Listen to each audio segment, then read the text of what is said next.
नमस्कार, आप देख रहे हैं कंज्यूमर अड्डा और आपके साथ मैं हूं विपिन भट्ट। बहुत बहुत स्वागत है आप सभी का। और आज का विषय है डेडलाइन बड़ी या लाइफलाइन। देखिए, एक बहुत गहरा वाक्य है और इससे जुड़ा हुआ जो वाक्य है वो भी बहुत दुखद है। और समाचारों में, सोशल मीडिया में आपने सबने पढ़ा कि ईवाई में काम करने वाली एक यंग चार्टर्ड अकाउंटेंट 26 साल की एना सेबेस्टियन, और उनकी मौत हो गई। उनकी मां ने चिट्ठी लिखी ईवाई को कि वर्कलोड इतना ज़्यादा था जिसकी वजह से उनकी बेटी की ये स्थिति हुई कि जान ही चली गई। जवाब भी दिया गया चिट्ठी का, और फिर एक चिट्ठी जो पूरे कर्मचारियों को लिखी गई, उसमें कहा गया कि भाई कंपनी के अंदर इस तरह का ध्यान रखा जा रहा है या ध्यान रखा जाएगा, और ज़्यादा जहाँ पर वर्क लाइफ बैलेंस की बात होगी, किसी पर अनावश्यक बोझ ना हो, स्वास्थ्य का ख्याल रखा जाए। तो एक घटना घटी जो कि दुखद है, लेकिन इस घटना ने ढेर सारे सवालों को जन्म दिया। और ये सवाल सबके लिए हैं, एक इंडिविजुअल के लिए, एक एम्प्लॉय के लिए, एक एम्प्लॉयर के लिए, एक पूरे वर्किंग एनवायरनमेंट के लिए, पूरे देश के लिए। हालांकि जो हमारे देश की लेबर मिनिस्ट्री है उसने कहा भी कि पूरा मामला बहुत गंभीर है और इस मामले की जांच करेंगे, और सब तरफ इसको लेकर बातचीत हो रही है। लेकिन इसमें से जो बड़ा पॉइंट है वो ये है कि क्या हमारी वर्क लाइफ, प्रोफेशनल लाइफ और पर्सनल लाइफ, इन सब में बैलेंस होता है? क्या हम उसके महत्व को भी समझते हैं? दोनों जगह पे हम एज एन इंडिविजुअल और हम जिस जगह काम करते हैं वहाँ भी लोग ही होते हैं, वो भी हमसे डील करते हैं।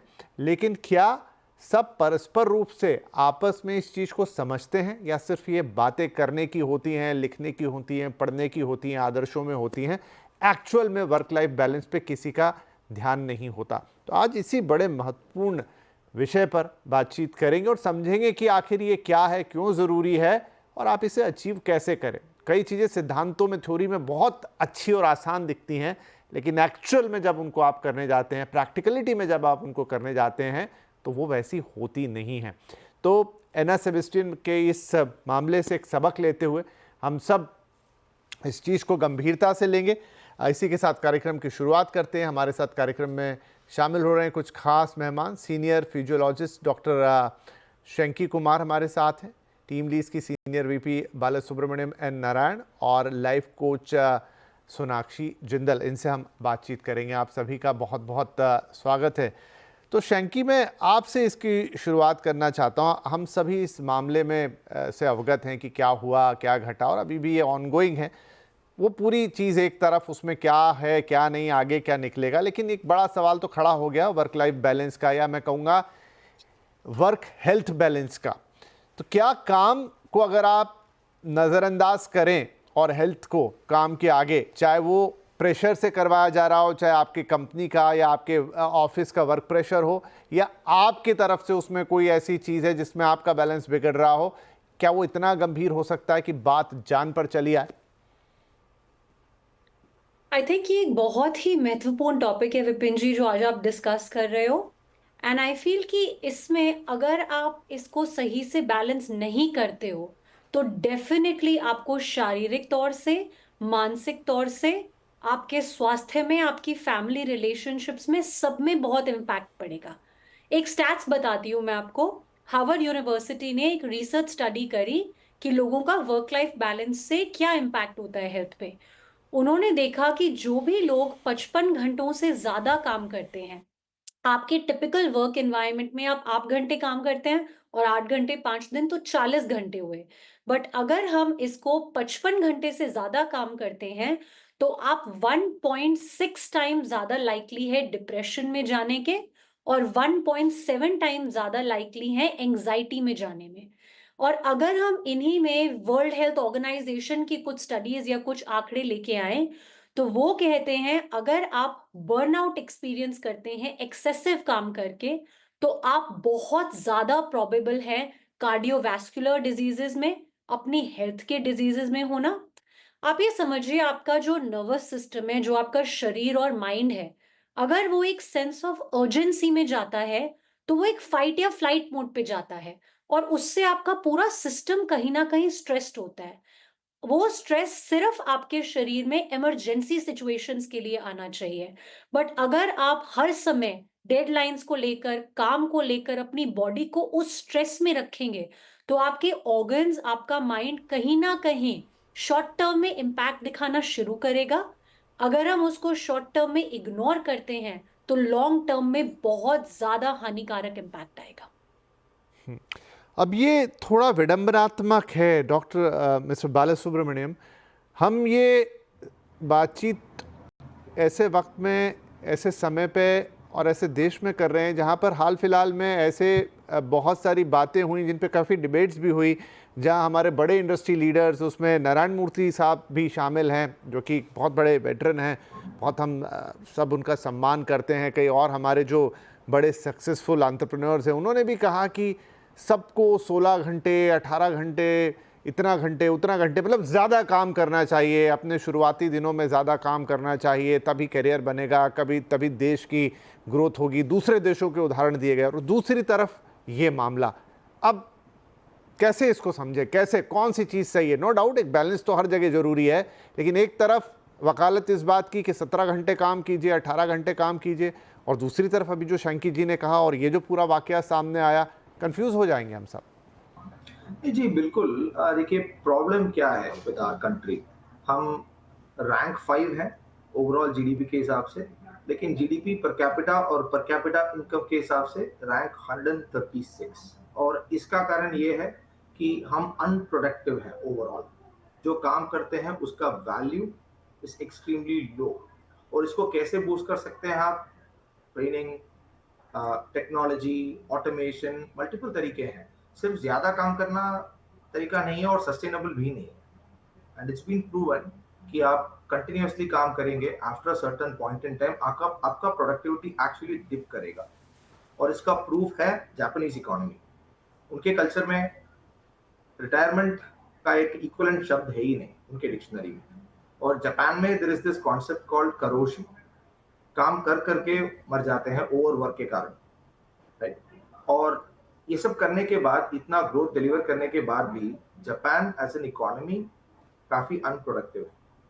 और वो डायरेक्शन हमारे लिए सही नहीं है। इट्स एक्सट्रीमली इंपॉर्टेंट हमको ये रिकग्नाइज करना है कि अनफॉर्चुनेटली हमारे देश में जो वर्कमैन कैटेगरी में है, 24,000 महीने का सैलरी या उससे कम जो ड्रॉ करते हैं वो वर्कमैन कैटेगरी के अंदर है। मतलब 33 अलग कानून है इनको प्रोटेक्ट करने के लिए, जो इनको ओवर टाइम के लिए एलिजिबल बनाता है, so on and so fourth. लेकिन जो व्हाइट कॉलर जॉब्स करते हैं टिपिकली सर्विसेज इंडस्ट्री में, उनका एक्चुअली कोई डिफाइंड प्रोटेक्शन नहीं है, इम्प्लिसिट है। तो इसके कारण एक्सप्लॉयटेशन करने का बहुत सारे तरीके होते हैं क्योंकि कानून का कोई प्रोटेक्शन नहीं है। सो तीसरा एक प्रॉब्लम है कि ओवरवर्किंग, लेट आवर्स काम करना, लाइट सब बंद हो गया, एसी बंद हो गया, फिर भी आदमी काम कर रहा है, एम्प्लॉय काम कर रहा है, इसको ओवर ग्लोरीफाई भी करते हैं, हीरो वर्शिप करते हैं। Wrong culture, unsustainable. जी हाँ, ये भी है। जो चिट्ठी लिखी गई उसमें ये भी बात कही आई कि आप ओवरवर्किंग के एनवायरनमेंट को ग्लोरीफाई कर रहे हैं और इस तरह की बातें हुई। सोनाक्षी, क्या अंतर है कि दो व्यक्ति हैं, एक है कि मैं अपनी मर्जी से काम कर रहा हूँ, मान लीजिए फॉर एग्जांपल मैं एक शॉपकीपर हूँ और मैं लगा हुआ हूँ अपने बिजनेस के लिए, और या कोई और भी चीज़ है जो मुझे बहुत पसंद आ रही है और मैं करे जा रहा हूँ 17-18 घंटे काम, और ये है। और एक है कि ठीक है मैं काम कर रहा हूँ, मैं उत्साही हूँ, मैं उसके लिए जॉब के लिए मुझे पैसे मिल रहे हैं, लेकिन कहीं मेरे अंदर काम खत्म हो गया है, लेकिन फिर भी मुझसे कहा जा रहा है कि आपको अभी भी करना है, या डेडलाइन मीट करनी है, कल ये पूरा करके देना है, या इतनी चीज़ें करनी है। इन दोनों परिस्थितियों में क्या अंतर है? साइकोलॉजिकली हमारे ऊपर क्या ये दोनों ही कंडीशन, जहां पर दोनों तरफ ज़्यादा काम हो रहा है, लेकिन आपको या तो हेल्दी बनाएगी या फिर दूसरे फेज में लेके चली जाएगी? जी, तो अनहेल्दी तो दोनों ही हुए, क्योंकि 18 घंटे काम करना, आखिर में काम है और जीवन जीवन है, पूरा जीवन काम नहीं है। और एक जीवन को अगर खुशहाल तरीके से आप शांति से, स्टेबिलिटी से चलाना चाहते हैं तो एक बैलेंस से जिया जाता है, वही हम वर्क लाइफ बैलेंस जिसको बोलते हैं। और अगर हमें वर्क लाइफ बैलेंस चाहिए तो उसके लिए वक्त मैनेज करना बहुत ज़रूरी है कि कितना वक्त हम काम कर रहे हैं। बहुत अच्छी बात है अगर जो आप काम करते हैं वो आपको बहुत पसंद है, वो आपको और जीवित महसूस कराएगा, और जो आपका काम होगा वो इस सोसाइटी में भी कोई ना कोई प्रोडक्टिविटी क्रिएट करेगा। वो सब उसका बेनिफिट डेफिनेटली है, पर क्या आपका जीवन एक स्टेबल तरीके से चल पाएगा अगर आप सिर्फ काम कर रहे हैं? तो अगर वहीं पे आप अपने सेहत का ध्यान रख पा रहे हैं, आप अपने परिवार के साथ कनेक्ट कर पा रहे हैं, जहां आप घूमना चाहते हैं वहां घूम पा रहे हैं, जो आपकी दिल की इच्छाएं हैं वो इस जीवन में पूरा कर पा रहे हैं, क्या वही काम आप और जोश से और खुशी से और क्लैरिटी से कर पाएंगे? यही क्वेश्चन है जो हमें अपने आप से पूछना है, चाहे आप जॉब कर रहे हैं किसी और के लिए, चाहे आपका खुद का बिजनेस है, कि क्या आप वो काम अपने पूरी दिल जान से कर पा रहे हैं? क्या आखिरी दिन पे जब दिन पूरा होता है, क्या आप अपने जीवन के साथ खुश हैं? अगर आप खुश हैं तो अगले दिन आप 12 घंटे भी काम कर सकते हैं और आपका जीवन बहुत बैलेंस चलेगा। तो यही क्वेश्चन हमें अपने आप से पूछना है कि किस तरीके से हम अपने जीवन में वो बैलेंस ला सकते हैं। छोटी छोटी चीजें करके, चाहे वो 2 बार का ही अच्छा खाना है या 2 बार की ही वो चीजें हैं जो हमें करना पसंद है, उससे ही अगर हम दिन भर दें तो काम और जीवन का एक बैलेंस क्रिएट हो सकता है। देखिए, सवाल पूछने का एक तात्पर्य था, इस उदाहरण का भी एक तात्पर्य था कि सर्टेन टाइम एक ऑर्गेनाइजेशन हो गई, एक बिजनेस हो गया या कुछ भी, एक छोटी मोटी शॉप ही हो गई, अब उसमें एक आध कोई व्यक्ति ऐसा होता है जो खुद बहुत काम करता है। ठीक है, ये सवाल शंकी मैं आपके पास लेकर आ रहा हूँ क्योंकि अगेन यहाँ पर बहुत सारी चीज़ें एक साथ प्ले करती हैं। अब उसको क्या लगता है कि सब लोग मेरी क्षमता पे काम करें, एक अननेसेसरी दबाव आ जाता है, जबकि ऐसा संभव सबके साथ नहीं है। कुछ लोग वर्कोहॉलिक होते हैं, कुछ लोग अच्छा काम करते हैं लेकिन उनको एक डिफाइंड टाइमलाइन में काम करना पसंद होता है, वो बैलेंस क्रिएट करने की कोशिश करते हैं।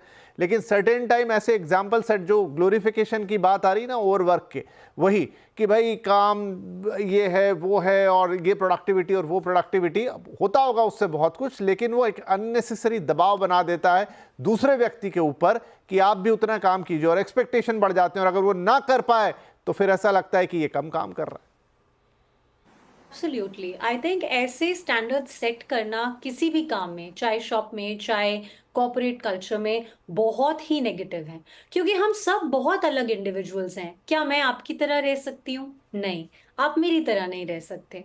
हम सबकी पर्सनालिटी अलग है, हम सबके नेचर अलग हैं। कई लोगों को अपने काम से बहुत फुलफिलमेंट मिलती है, जैसे आपने नारायण मूर्ति जी का एग्जाम्पल बताया, उनको बहुत फुलफिलमेंट मिलती है अपना वर्क करने से। पर हो सकता है एक दूसरे इंसान को 8 घंटे काम करने से और ज्यादा टाइम फैमिली के साथ बिताने से फुलफिलमेंट लगती है। सो वो अंडरस्टैंड करना बैलेंस कि आपके लिए क्या इंपॉर्टेंट है इज वेरी वेरी सिग्निफिकेंट इस सारी चीज को समझने के लिए। दूसरी चीज, अगर आप काम करते हैं, आप उसको एट द कॉस्ट ऑफ खाना, एट द कॉस्ट ऑफ आपकी नींद, उन सब में नहीं कर सकते। अगर आप उस लेटर में भी देखें, एक इंपॉर्टेंट चीज जो उनकी मदर ने हाईलाइट करी कि वो सोती नहीं थी, वो खाती नहीं थी, जब वो डॉक्टर के पास गई तो उनको ये सारी प्रॉब्लम्स हुई। तो at the cost of what? Not at the cost of family life, not at the cost of nutrition, sleep. आप समझो आपकी बॉडी एक मशीन है, अगर मशीन में आपने ऑयल नहीं डाला, अगर आपने मशीन की सर्विसिंग नहीं करी, वो वर्क करना स्टॉप कर ही देगी, आज नहीं तो कल कर देगी। एंड हर मशीन अलग तरीके से ऑपरेट होती है। So I think role models बनाइए, बट जो रोल मॉडल मुझे इंस्पायर करे, जरूरी नहीं है वही रोल मॉडल आपको इंस्पायर करेगा। Be smart about it and not कि सबको एक तरीके से चीजें करनी चाहिए।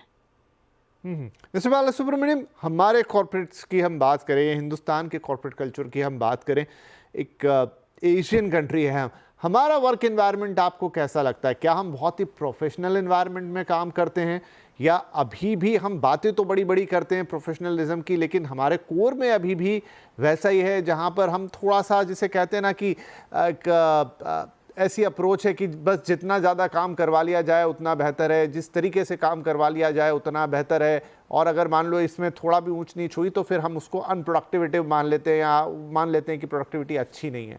हमारा ओवरऑल जो इंडिया का सिस्टम है वो कैसा है?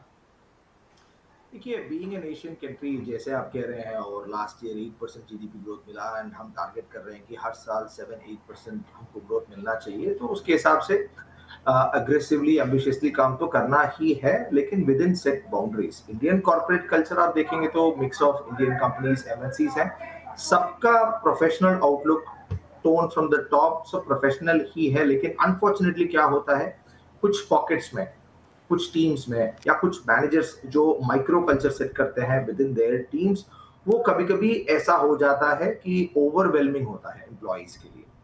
एक बैलेंस होना चाहिए। कभी-कभी क्या होता है, प्रोजेक्ट्स डेडलाइन अप्रोच कर रहा है, इसलिए आपको थोड़ा ओवरवर्क करना पड़ता है, लेकिन उसके बाद थोड़ा आप रिलैक्स कर सकते हैं, वो फिर भी ठीक है, एवरेज आउट हो जाता है। ऐसा नहीं कि आप स्पेशली सर्विसेज सेक्टर में एग्जैक्टली वर्कमैन जैसे 8 आवर्स 8 आवर्स 8 आवर्स 8 घंटे का रोज का काम नहीं होता है। दैट इज द ट्रूथ, और वो ठीक ही है, वो वर्ल्ड वाइड वही फिनोमिनन है, लेकिन on an average long run में मैनेजेबल होना चाहिए वर्कलोड। ये 100% स्पेशली बड़े कंपनीज में वो इंडिविजुअल टीम लीडर्स मैनेजर्स के हाथ में ही है। समटाइम्स क्या होता है, बैड इंटेंशंस नहीं है, गुड इंटेंशंस ही है, वो मैनेजर्स को अपना टीम नंबर 1 करना है, इसीलिए under work pressure, peer pressure, unfortunately pressure लगा देते हैं टीम के ऊपर, और इसके कारण ऐसे अनडिजायर्ड आउटकम्स निकलते हैं। That is the only issue. At a broad level हम 3000 अलग कॉर्पोरेट्स के साथ काम करते हैं। कोई भी नहीं चाहता है कि फॉर्मली और इवन इनफॉर्मली कि ओवरवर्क करवाएं एम्प्लॉयज को, कोई नहीं चाहता है। इनफैक्ट काफी सारे कंपनीज में सिर्फ आउटकम्स या टारगेट बेसिस में रिव्यू करते हैं। ऐसा नहीं कि कितना घंटा काम किया आपने, एक्टिविटीज बेसिस का जो रिव्यू उस जमाना चला गया है। It is purely outcomes based now. ठीक है, तो चलिए हमने सिचुएशन को समझने की कोशिश की, वर्किंग एनवायरनमेंट को समझने की कोशिश की, और उसके अंदर क्या घटता है फिजिकली साइकोलॉजिकली उसको समझने की कोशिश की। वो एक छोटा ब्रेक लेते हैं, ब्रेक के बाद फोकस करेंगे कि क्या वो फैक्टर्स हैं वर्क लाइफ बैलेंस के, वर्क हेल्थ बैलेंस के, जिनको नज़रअंदाज नहीं करना चाहिए, और क्या सिग्नल्स हैं जिससे आप समझें कि भाई ये बैलेंस बिगड़ रहा है और उन्हें आप कैसे ठीक कर पाएंगे। 2-3 अहम चीज़ें छोटे से ब्रेक के बाद। तो डेडलाइन बड़ी या lifeline, work life balance, work health balance कैसे बिठाएंगे आप, इस पर हो रही है बात। और चलिए अब कुछ फोकस करते हैं कि कैसे आप ये सारी चीज़ों को फिक्स करेंगे अगर आपको लग रहा है कि आप भी इसी तरह की किसी स्थिति में फंसे हुए हैं। राइट, तो सोनाक्षी मुझे बताइए कि as an individual, as a worker, आपको कैसे पता लगेगा कि आपका जो ये बैलेंस है ये बिगड़ रहा है? वो कौन सी साइंस होंगे जहां पर आपको ज़रूर अलर्ट हो जाना चाहिए कि ये चीज़ अब थोड़ी बिगड़ रही है और मुझे इस पर ध्यान देना चाहिए? बिल्कुल। जब हम हर रोज़ ऑफिस के लिए तैयार होते हैं, सबसे पहले हम अपने आप से ये देख सकते हैं क्या हमारा आज मन है ऑफिस जाने का, क्या हम रेडी है कि आज कोई भी हमें कुछ भी बोल दे, हम कुछ भी करके दिखा सकते हैं और हम आज रिजल्ट लाके ही दिखाएंगे। क्या हमारा ये स्टेट ऑफ माइंड है, या फिर हम ये सोच रहे हैं कि किस तरीके से आज उस सर से हम बात ना करें, या ये हमारे पास आए ना, ये काम हम हैंडल ना हमें करने को मिले। जब हम भागने के लिए तैयार हैं काम से, यहाँ पे कहीं ना कहीं आपको सिग्नल आ जाना चाहिए कि कहीं पे वो बैलेंस बिगड़ चुका है। आपका अंदर का संतुलन जो है, एक खुशी का, एक शांति का, एक पैशन जिसको हम बोलते हैं काम के लिए, वो कहीं ना कहीं हिल चुका है। इसीलिए हम भागने के लिए तैयार हैं। जब हमें लगता है कि बस ब्रेक कब होगा, कब हम रिलैक्स कर पाएंगे, कब हम वो टीवी देख पाएंगे, कब हम वहां कहीं बाहर जा पाएंगे, जब हमारा फोकस पूरी तरीके से काम से भागने का होता है, इसका मतलब ये है कि वो आपका एरिया पूरी तरीके से कंप्लीट नहीं हो रहा है। आपको वहां पे जो खुशी, जो शांति चाहिए, फुलफिलमेंट जो चाहिए, वो नहीं मिल रही है। तो अगर आप काम से भागते हैं, ऑफिस से भागते हैं, या फिर आपके दिमाग में इसमें एक छोटा सा क्वेश्चन है, इसके क्विकली अलावा शैंकी, किसी मैं की आपके जगह ही ऊपर आ नहीं। रहा हूं कि जो सोनाक्षी कह रही कि आप काम से भागते हैं, लेकिन ऐसा हो सकता है कि एक ही काम हो, दो अलग अलग लोग हों, एक भागे एक ना भागे, क्योंकि हम बहुत आइडियल स्टेट भी लेके नहीं चल सकते अगर, वरना मैं एक ही तरफा बात करता चला जाऊंगा कि सब कुछ आइडियल है। लेकिन डेफिनेटली वर्कर्स में भी अलग अलग रहते हैं लोग, जो आपके एम्प्लॉयज़ रहते हैं या आपके जो पार्टनर्स रहते हैं, कि भाई एक का मन लग रहा है, हो सकता है दूसरे का मन उतना ना लगता हो सकता है दूसरे का थोड़ा आलस हावी हो जाता हो। ये भी सारी प्रैक्टिकल चीज़ें हैं। यहाँ कैसे डिस्टिंक्शन होगा, यहाँ कैसे पहचान होगी?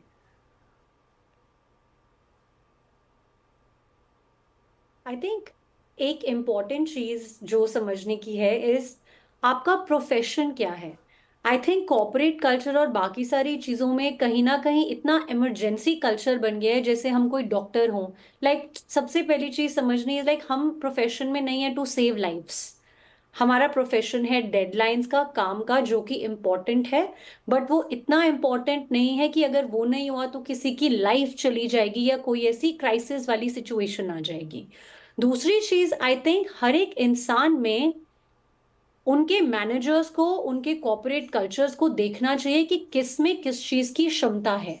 हर कॉर्पोरेट अपने एम्प्लॉयज का एक एप्टीट्यूड टेस्ट करती है स्टार्टिंग में, जब उनको हायर करती है, देखने के लिए कि उनका किस चीज में कितना एप्टीट्यूड है। ये एक नेसेसरी सा स्टेप होता है मोस्टली कॉर्पोरेट्स में।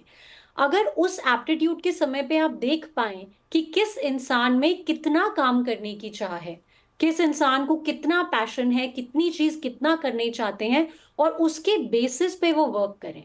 बट यहाँ मैं एक और चीज हाईलाइट करना चाहूंगी कि कहीं ना कहीं हर एम्प्लॉय को एक एबिलिटी टू से नो को प्रैक्टिस करना चाहिए। असर्टिवनेस एक ऐसी चीज है जो हम एज अ साइकोलॉजिस्ट बहुत सारे लोगों को ट्रेन करते हैं। हमारे कल्चर में हमें बताया गया है हर चीज में हाँ बोलना बहुत अच्छी बात है, बट आप कब तक किस चीज में हाँ बोलेंगे? अगर आप असर्टिव हुए सही चीज को हाँ, और कुछ चीजों में जब आपके लिए एक्सट्रीम हो रहा हो तो वहां पे ना बोलना भी उतना ही आवश्यक है जितना हाँ बोलना है। ठीक है, ओके, राइट। मिस्टर बालासुब्रमण्यम, ये तो साइड हुई कि कहाँ, मतलब जो एम्प्लॉय है, जो वर्कर वो, लेकिन टीम लीड्स हुई, मैनेजमेंट हुआ, उनको कहाँ पहचानना चाहिए कि भाई उनके लिए भी लाइन ड्रॉ आ गई, इसके ऊपर अब वो और एक्सपेक्ट करेंगे तो ये गलत है। ये भी बड़ा इंपॉर्टेंट है। एक्चुअली कॉम्प्लिकेटेड क्वेश्चन है, वो लाइन ड्रॉ करना उतना आसान नहीं है। जैसे मैं आपको कह रहा था, आप एक वर्कर हैं, फैक्ट्री सेटअप में काम कर रहे हैं, तो काफी आसान है वो लाइन ड्रॉ करना, क्योंकि आपका जो काम है प्योरली कितने घंटे का आप काम कर रहे हैं उसके ऊपर डिपेंड करता है। लेकिन व्हाइट कॉलर सर्विसेज इंडस्ट्री में वो डिफाइन करना बहुत ही डिफिकल्ट है, और प्रेशर कई तरफ से होता है कि आपको बिलिंग ज्यादा करना है, और जैसे आप कह रहे थे एक एम्प्लॉय छोड़ के गया है, आपको रिप्लेसमेंट आपको लाने में थोड़ा टाइम लगेगा शायद, सो एग्जिस्टिंग एम्प्लॉयज को बर्डन शेयर करना पड़ेगा एक्सेट्रा। बट जैसे ही एम्प्लॉयज को लग रहा है कि ये शायद मुश्किल होगा, they should give a red flag up front, right? नहीं तो बाद में पछताएंगे। हमारे कल्चरल प्रॉब्लम भी शायद है कि उतना इजीली हम ना नहीं बोलते हैं इवन इन पर्सनल लाइफ, तो इसलिए वो वर्क प्लेस में भी वो रिफ्लेक्ट करता है कि इजीली ना नहीं बोलते हैं। बट समटाइम्स सॉफ्ट नो पहले से बोलना बहुत इंपॉर्टेंट है। एंड हमने ये देखा है कि जहाँ पे भी वो एक स्ट्रॉन्ग स्टैंड एम्प्लॉइज लेते हैं कि ये शायद थोड़ा मुश्किल होगा, मुझे और थोड़ा सपोर्ट चाहिए, कैसे इसको सॉल्व कर सकते हैं, वैसे एक पार्टनरशिप या कोलैबोरेटिव अप्रोच उस तरीके से आप सही कह रहे हैं। एक पूरा इकोसिस्टम चाहिए इसके लिए, ये कोई एक तरफ की बात नहीं हो सकती, ये एम्प्लॉय या एम्प्लॉयर की बात नहीं हो सकती। एक पूरा इकोसिस्टम है जिसमें इक्वली सबको रोल प्ले करना है, क्योंकि बहुत आइडियल कंडीशंस तो कहीं भी नहीं होंगी, लेकिन उन सबके बीच में एक बैलेंस कैसे स्ट्राइक हो, एक संतुलन कैसे बैठे। एक एम्प्लॉय, एक वर्कर को नो करना है, एक मैनेजर या टीम लीड को देखना है कि वो अपनी लाइन तो क्रॉस नहीं कर रहा, और यहाँ पर शायद जो पूरा इन्वायरमेंट वो ऐसा बने कि भाई सब जगह संतुलन पैदा हो, ना कि असंतुलन की स्थिति बने। हालांकि अगेन